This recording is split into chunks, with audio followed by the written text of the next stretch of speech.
प्रचंड महाराष्ट्रभर व्हायरल झालेला सुका पाटील 1000 कडब्याची पेंडी बांधत होता का नाही, पण सुका पाटील भाकरी कुठली खात होता तुम्हाला माहिती का? बाजरी भाकरी खात होता. त्याला रोज 35 भाकरी खाते म्हणल्यावर त्याला बाजरी किती लागत असेल आणि तो कशात साठवत असेल ह्याचा प्रश्न आज तुमचा सोडवणार आहे. अशी कणगी जी सुका पाटला एवढं खाणाऱ्या सगळ्या माणसासाठी धान्य साठवून ठेवणार आहे.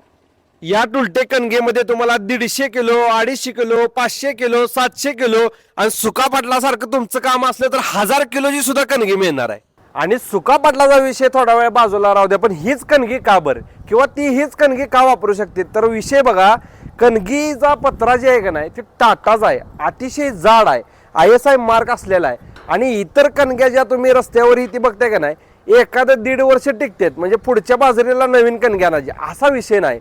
वर्षानुवर्षी तुमची ही कणगी टिकणार, हीच कणगी तुम्ही वापरणार. आणि तुम्ही जर शेतकरी नसाल किंवा सुका पाटलाचा वंशज नसाल तरी सुद्धा तुम्हाला घरगुती वापरासाठी आणि धान्य साठवण्यासाठी ह्यांचा चौकोनी हौद पण आहे, डबा पण आहे. या सगळ्या वस्तू इथंच मॅन्युफॅक्चर होतात. आणि सगळ्यात महत्वाचं म्हणजे ही मिळते कुठं तर आटपाडीमध्येच मिळते. आपल्या हॉटेल टुलटेकच्या पाठीमागच आपला हा टुलटेक कणगीचा प्लांट आहे.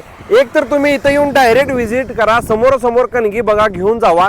नसलं तर दिलेल्या नंबरवरती फोन करा, कणगी तुम्हाला घरपोच मिळेल.